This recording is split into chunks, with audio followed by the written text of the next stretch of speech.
Merci, Monsieur le Président. Azélis interviendra à la suite de ma première intervention, qui se concentrera sur les filières du lin et du chanvre, pour lesquelles nous avions déposé un amendement au programme 508 l'an dernier, amendement adopté.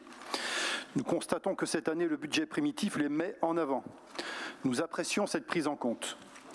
Il reste maintenant à concrétiser la reconnaissance par la région de l'association Lin et Chanvre en Bretagne, non plus seulement comme un acteur légitime dans le champ du patrimoine et de l'histoire, mais comme la structure où convergent les acteurs économiques d'aujourd'hui. En témoigne la composition de son conseil d'administration où siègent plusieurs dirigeants d'entreprises. La Bretagne gagnerait beaucoup de temps et économiserait beaucoup d'énergie si la région proposait à l'association Lin et Chanvre en Bretagne la construction d'une convention d'objectifs et de moyens et d'un plan d'action.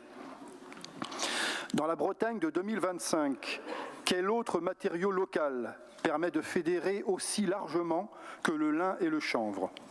Ces deux plantes de culture et leurs débouchés font la liaison entre de multiples politiques de la région.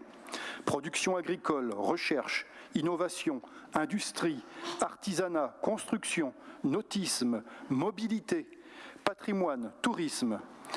Le lin et le chanvre offrent même à la région et au comité régional du tourisme l'opportunité de relier la quasi-totalité du territoire breton à la démarche d'inscription des enclos paroissiaux au patrimoine mondial de l'UNESCO que conduit le Conseil départemental du Finistère. En effet, la magnificence des enclos paroissiaux est le produit de l'industrie toilière et de son commerce à l'international qui ont enrichi la Bretagne à partir du XVe siècle.